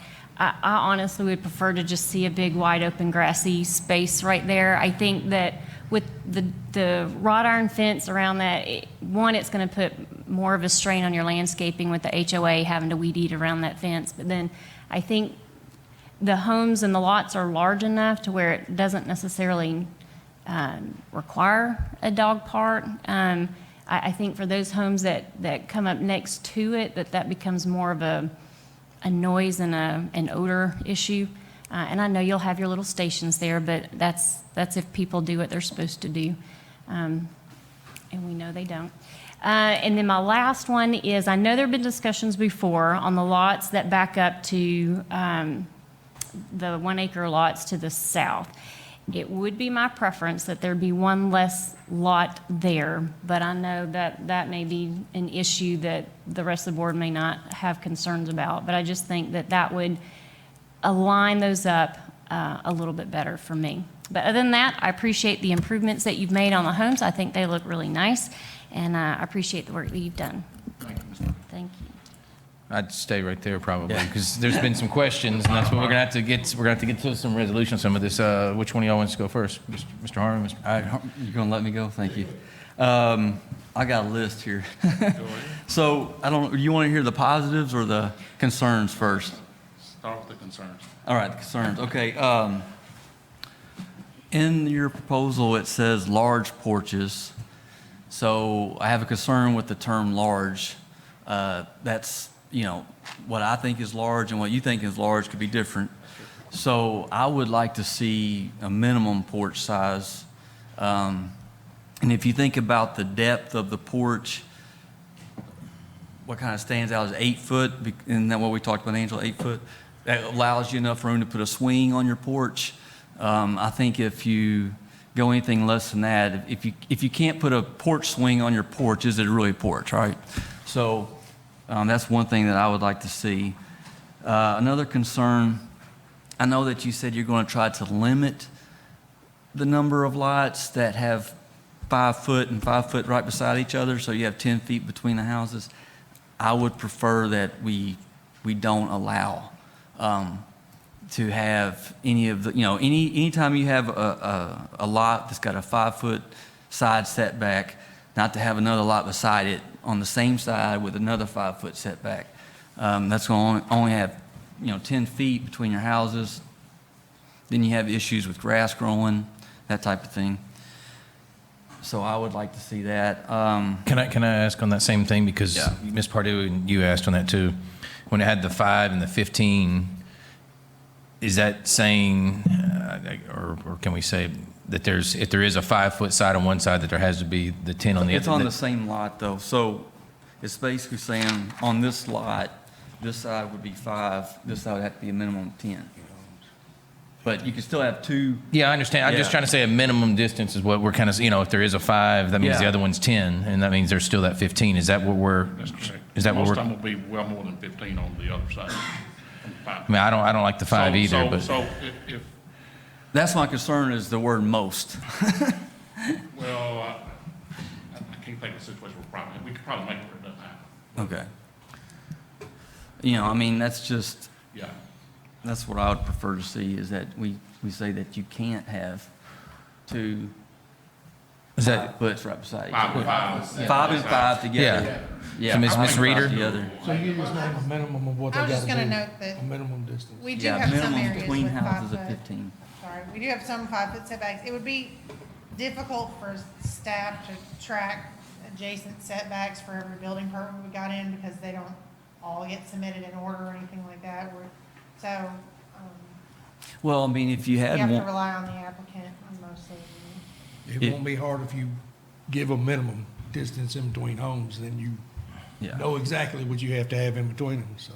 But you would have to have the prior permit side by side with the permit being issued and the one next door. I understand. And they don't necessarily. I understand. It's like putting the pieces of jigsaw puzzle together, And so. it becomes who gets there first as to who gets more setback, and then if somebody wants to do an addition in the future, when you make one rely on the one beside it, it becomes a little more difficult. So a minimum is the best, and if we don't want, the 5 foot, maybe we increase it to a 7. We only say that to disclose that there is human error. Yeah. We're human. Well, We process building permits. Again, on that 5 and 15, is that saying that there's 5 foot minimum, 15 foot minimum between 2 homes? Is that so? Oh, it's not it's saying. not. No, not 15 on each side. I'm saying No. It could be 10. 10 on one side, 5 on the other. I'm trying to make. I'm trying It could be, but it could be 10. It could be a minimum of 10. It could be a If minimum they of lay them 10. out with them like that.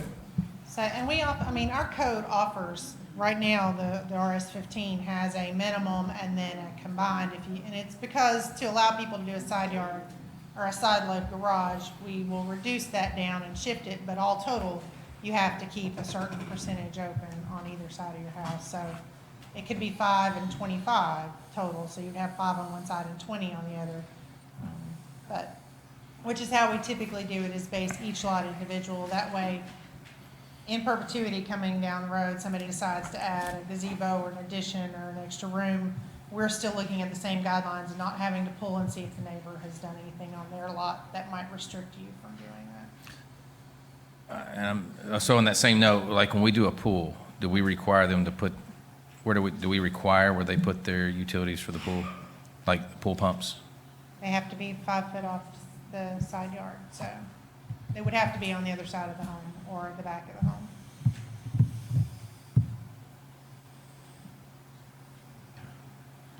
I'm just asking, that's this question, I'm just trying to figure this out, so. I mean, to me, like the simple way to do it would just be have a minimum between the homes of 15 feet. Right? That way you can't have a 5 and a 5 touch each other and have 10 feet. I mean, it may not be a concern for you guys, but it is a concern for me. But if you had a minimum between the homes, is there a minimum? Do you still envision a minimum for each lot? So if I could build mine at 2 and the neighbor has to build at 13, or? If it's 5 and 10, that's fine, just not 5 and 5. Or just do 10 and 10. You gotta be careful. Well, then you're 20, then you're allowing 20 feet. But that's straight zoning and that's cleaner to eliminate that human error. It's not that we would prefer it one way or the other, it's that I've seen those mistakes occur. Staff changes, people who process building permits change. Some people are gonna catch it, some people aren't. How diligent are they gonna be about going back and getting the other addresses that are around that lot to make sure that that doesn't occur? If you have 1 permit submitted, it's not a big deal, but if you have 5, 6, 7, 10, 15 submitted, then again, there's room for human errors, all I'm saying. And To prevent it, you'd have to say 10 and 10.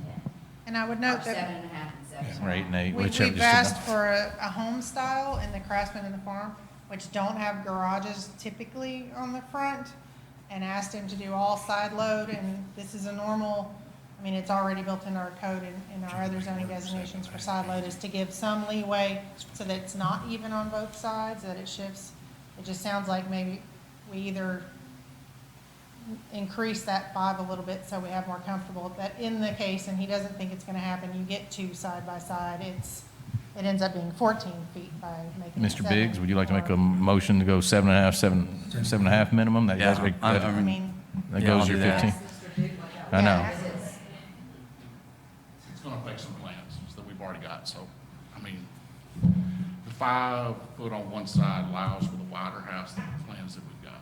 And if we shrink that, doing the side load on a 90-foot lot, it limits the width of the house on a 90-foot lot. So the way to look at it is, do I want a wider house, or not? But we can make it work. You can make I it go prefer- up. I prefer the 5 minimum on one side. Mr. Harmon. Is it not easier just to say that we don't want 2 houses built that are 5 and 5? I think we've already just, that's what he's trying to say. Yeah, That's- I think that, Well, I know it makes it a little harder, but, you're talking about large 1.5 and 2-story houses. And when you have both of them 5 foot off the line, with 1.5 and 2-story, you're talking about a whole different ballgame as far as fire safety, Well, chances are on that 5 foot yard, you're also gonna have 3 units over here and 2 or 3 units over there. So you end up with 1.5 foot in between them to try and Exactly. passageway. So to fix it, the 7.5 foot minimum on either side of the house would kind of give you 15 in between them guaranteed, so that's somewhat better.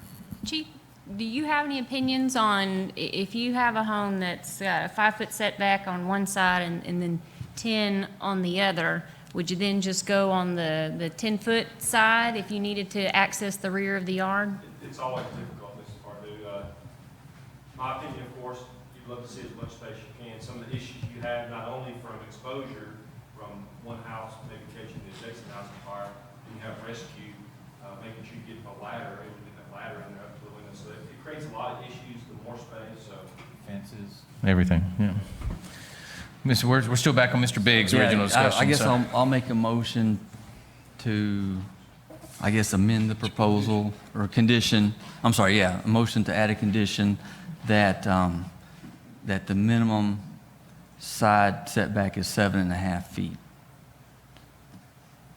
And a total of 15. A total of 15, yeah. Minimum. Mr. Duke, Minimum.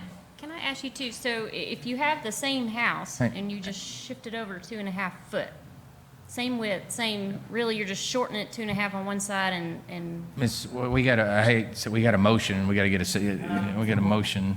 Huh? A motion, do we have a second? I want to hear the condition first. Okay.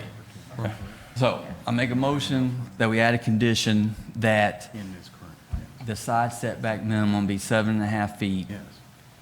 Total of 15 feet between houses. No, you saying a total or minimum? The minimum. Minimum 15 feet. 7.5 feet on. Okay, On all right. both sides. Okay, I do. Yeah. Okay. So we got a motion to amend Then or we can condition. discuss it. Do we need a second? Second. Second by Mr. Brooks. All right, we're on discussion on condition on, now, Mrs. Pardue, I'm sorry, I didn't mean to interrupt. We just, he had made a motion. Does that mean that, are you tying it down where it can be 15 on every lot then? On both sides? No, not, it doesn't have to, it could be 20, it could be. But it can be 15 though? Right. But with your condition? Right, and that's what it is now. On both sides though? It wouldn't be a wider one on the other side then? No, He could build up to 15 foot all the way through. yes, or he could have 20 foot. Which, you know, I mean, it's how you want to look at it, because on the way I'm talking about, he would have much more wider areas between houses. You know, than just if you make said sure you know 7.5 what you're each doing side, on that. On both sides, so that would be closing you in. You can really. put every one of them 15 foot in.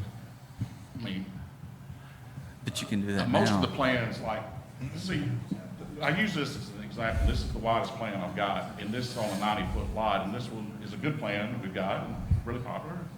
So we said, okay, this is an example of where you wind up with 10 on one side rather than 7.5, and then 5, and this is the, if you want to look at it that way, the worst case scenario. Most of the other plans would be able to have more than 5 on one side, or at minimum 5, and then probably 25 on the other. So, and So that is the you- garage on the front of that one, Yeah, side so loading in right there? Yeah, so most of the plans will do, don't always have this part on this, which this plan's got. So you wind up with 25 here and 5 here in most cases. I was, So you're gonna wind up, so it would be a little bit, if you said 7.5, 7.5, it actually makes it, closer together in most cases. So you're. I guess, So you the way it's gonna lay out your 5, and then 25, you're gonna line up with 30, because the house next door is gonna have a side load garage right there where you got 25 feet, and then 5, so you're gonna be 30 feet apart. right. But I'll just note, you're gonna need at least that backup space there for a car to get out of the garage. So you're guaranteed to have with the side load garage, at least a width, it's just of the garage with that 24 roughly backup space for someone to be able to maneuver out of the garage and head down the driveway. It's just with the way he's proposed it now, there's a potential that the house beyond that could be wider, like it is in this case. But they're all required to be side load, so you can guarantee on each of them, at least the width of the garage is gonna be at least 24 foot off, so. Side load south is gonna give you width from the houses. So that is your largest On one side just allows for nice wide plane. Right. I can appreciate that. It's just not, they're not gonna be situations where you're gonna have. Well, this is the thing. I can appreciate what you're saying, and I understand what you're saying, but we've also said that it's too hard to manage whether you can put 5 and 5 beside each other. I mean, originally, that was my original thought, just not allow 5 and 5 beside each other, and it would solve the problem, but that's extremely hard to manage, I guess. No, it's not. It is if you put it on staff, Not if you put it on. It's not hard. Mr. Duke, you said that's your largest floor plan on the 90 foot? So there's 15, there's still a 15 foot, it's just not 15 total on each side. It's 5 and 10 instead of 7.5, 7.5, so, yeah. Yeah, no, I, Again, Mayor, that's just, Put it on him. half of it. And if we went 7.5, 7.5, see, you're trying to design, and I like to design as wide as I can, but So if you do them another way, then you're gonna wind up. Okay. Mr. McKee? how many houses in your plans do you have that are this wide? Just that one, I have no more, but this is a good plan, this is a really good plan. So, if you're not gonna have. Would it not be easier just to say, if we're gonna You put a put two condition in there, sides of it. just that they can't build that house plan side by side? right, exactly. I mean, I'm trying, maybe I'm missing something, but I'm trying to think of a way, Even if because you this build house right here, if you go to the 7.5, he's gonna, I he will have to understand, scrap yeah. that plan, because you can't have a side load garage Right. on that plan, as it currently sits if you go to 7.5, right? Right. And so, if he's talking one plan that has this scenario, wouldn't it, I mean, I'm just trying to think, would it not be better just to say, have him agree and put it in the condition that you can't have two of these homes built side by side, or am I missing something where it could be? Another way to look at it is if you just, whoever built the houses, which I plan on developing and building them, if you said 7.5, 7.5, just another way to look at it, would be, you could wind up with 15 feet between each house, and you're not gonna wind up that way in this development. So, you see what I'm saying? Mr. Duke, that's your largest house. What's the square footage on that house approximately? 3,000. So 3,000 is your largest with 2,800 square foot That was minimum? the widest. What? I have several 3,000, but this is the widest. So it could depend on what they want. They want. Okay. Let me ask you a question before we vote on this. Yeah. Let me ask you a question. What if we said you cannot put two fives beside each other? Can you control that? Yes. Well, We could say, let's put it on him and not staff. that's what I said earlier, we can do that. Okay, That would yeah. be that would be the simplest thing, no 2 5-foots together.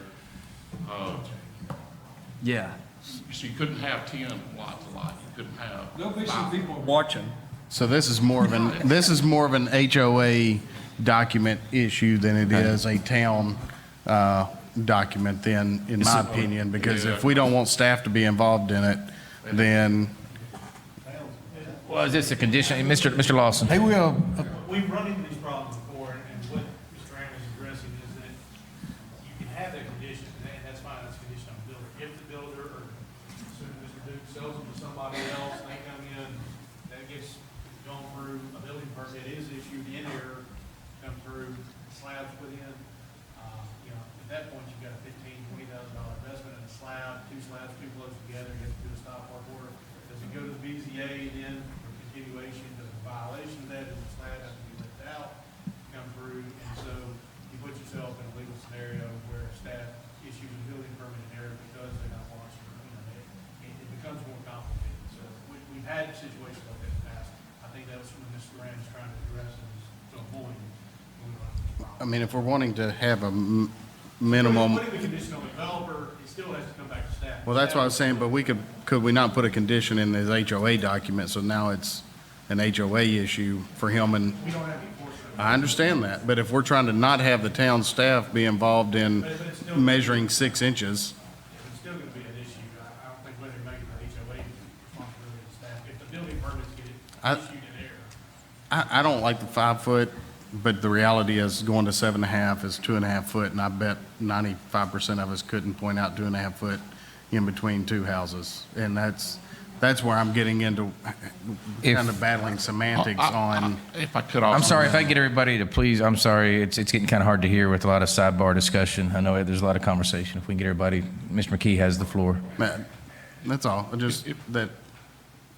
If we're I may talking 2.5 interject, foot. most of my plans, when we side load on a 90-foot lot, you got 25 foot on one side that you're gonna keep off for your driveway. So the reason for the 5 foot on one side is crucial. If you go to 7.5 on a 90-foot lot, then you really change a lot of dynamics. I mean, you want the wider plan, I believe. Yeah, no, I think you do. I think what I think I When you're heard you. side loading, you know, gotta have 25-foot minimum a lot of times. And a lot of times you don't have this on the plan signs where you've got another bedroom section coming out. Right. So you might have this to here. Okay. So So I think what I heard you agree, that you would agree to not put two 5x5s to side. Sure. Okay. I would So want that. that's what I like the openness. Yeah, too. I mean, that's what I And- originally wanted, so I guess I would Can I do that? Rescind your motion and your Yeah, second? Yeah, rescind my motion. All right, so does that go into staff notes under the agreement, or do we still need to have a condition on that? I would add a condition. Add a condition, so, So I'll make a motion to add a condition that two 5-foot setbacks cannot be side by side. The developer will not. The developer, right, yeah. okay. I'll second that motion. Second with that. Any other discussion on that? All right, all in favor of that motion of that condition, say aye. Aye. Opposed? That condition is passed. Okay, All right. I still had my list. Yeah, that's fine. Keep going. All right, this is not something that's a big deal to me, but I do agree with Alderman Perdue about the dog park. I love dogs. I have 2 dogs. At the same time, I would not want my house beside a dog park. And so you got 2 lots that are right over there that are really close to that. So I would prefer it to be open so kids can play and that type of thing, but that's not a deal breaker or anything. Can you maybe specify what you'd like to have there, or is it just open? Open space is fine with me. Seating, or what, you know? Put bench or something, just a nice open area. Oscar already talked about the decorative fencing around the lake.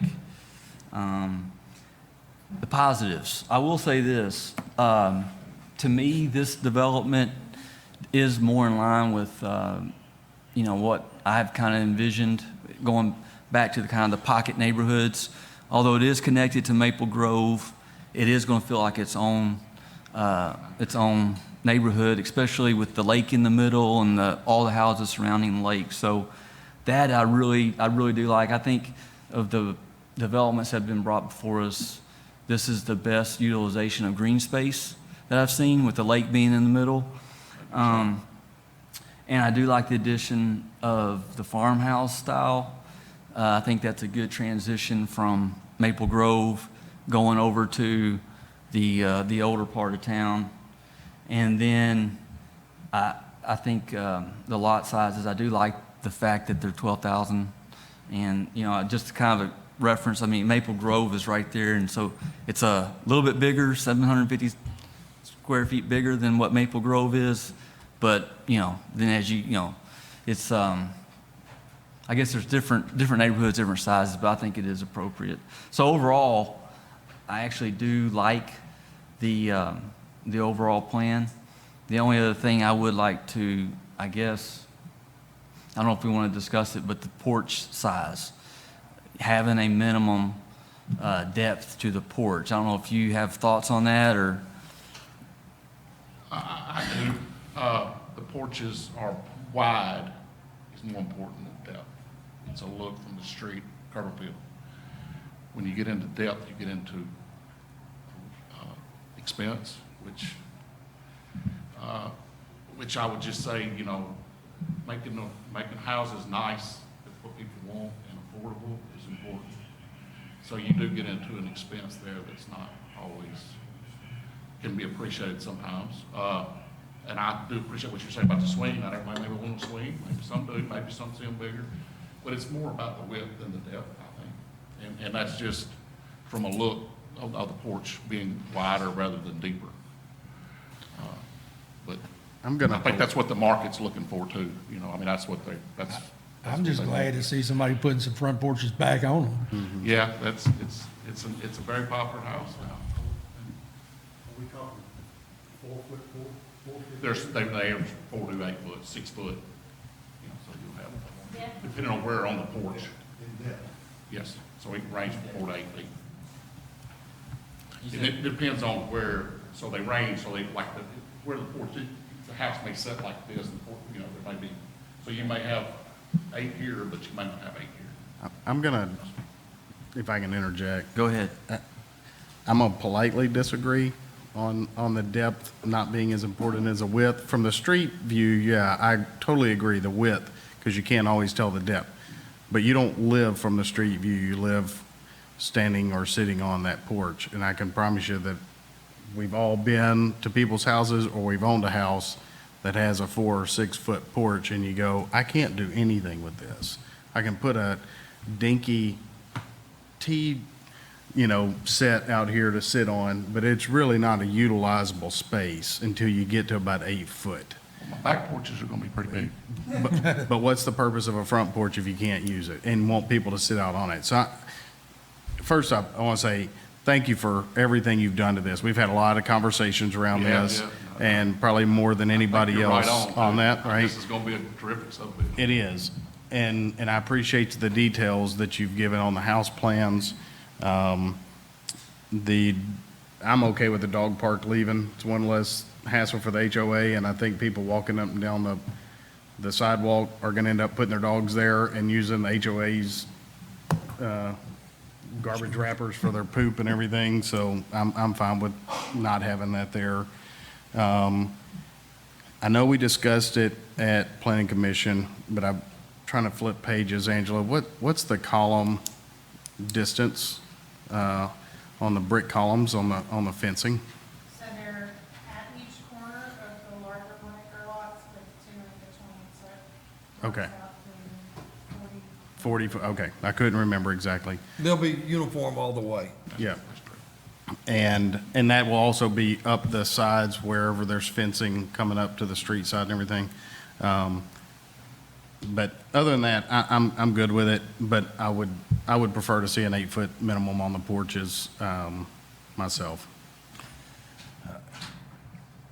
Well, I don't know. I mean, I'm trying to picture my parents' porch, and I don't think it's quite 8 feet. I think it's probably about 6 feet, and I've been on it quite often, and it's pretty roomy. So I don't know what the best one is. I know 4, it seems like sometimes it's too small, but I don't know if 8 can necessarily be too big. So I'm not. How deep is yours, Larry? I can sit watch it run. If you go traditional Craftsman and farmhouse, you're gonna be 8 to 12. You look at your midtown Craftsmans, they got 2 foot eave overhangs, 8 to 12 foot porches. He's just trying to capture a look. I agree that a front porch needs to be utilizable, so what do you call utilizable? To me, probably 8 foot. 4 foot is just decorative chairs sitting out there, like you said, and no utilization at all. I guess that would have to be put in as a condition if somebody wants to make that motion. Otherwise, I'm just, because here's what I've got. So we're removing the dog park. We don't have to make that a condition, correct? I mean, it sounds like from the board, it sounds like remove it, and Mr. Duke agrees. He agrees to that. I did hear Mrs. Pardue say 1 less lot. I don't think that was ever discussed on the back of the 1 acre side, but I don't know what. I know I know there's been planning commission and all that before, so I don't know. You may want to address, because you asked the question and it never really was discussed. The 8 foot columns makes a difference in that, though. And it looks like there was only like 2 lots touching pretty near every one of those. Maybe one or two had a 3rd lot just barely cracking the surface on them. Okay. It was discussed at Planning Commission, but there wasn't a whole lot of desire to push the issue. Yeah. So. Yeah. Is that because of the 8 foot fence with the columns that are on the existing? I think lot line? the conversation mainly was about the fact that the homes that face Forest Street are so far off of the back property line that it doesn't matter which way you turn from those backyards, they're gonna see 3 or 4 houses each direction anyways. So I think that was the main conversation that was brought up and discussed, if I remember correctly, and so, there was one person that voiced a concern about that, and there were 6 that said they didn't have a concern about it, so we moved on. Okay. Is there any other discussion on it? Okay. Did you have something, Mr. Arman? Well, overall, the subdivision's laid out pretty well. I like the lake in the center, where everything's laid out. I did kind of wish that we could drop 1 lot, because that way it would least light up a little better with the houses there on the south side. As they're saying, that with the housing sitting that far back will make a difference. You know, that's really one of the parts of. I'm just really glad that we're looking at 12,000 square foot lots rather than 3,000. We're getting 38 to 40 acres. We're getting 60 homes rather than 150 sometimes. So do you think that a 6-foot minimum would be doable on the porches? Just because I don't want to see a 4-foot porch. I'll be honest with you. I'd have to look back at my plans, Jeff, to see how that might fit, but I've already got my designs going pretty well. I've spent a lot of money on designs. I think there's gonna be, like I said, there's offsets, so What? I'm not sure what we're trying to accomplish there. I'm trying to accomplish usable front porches They're that people usable. utilize them. But again, in the street, more people are gonna use their back porch in this development, and they're gonna use their front porch. Well, let me ask you a question. You said 4 and 8, is that right? Well, let's put it this way. If you're gonna have any 4, then you have to have some 8. Oh, there will be, oh. Well, you're talking about on one home? Right. Yes, Any one so home.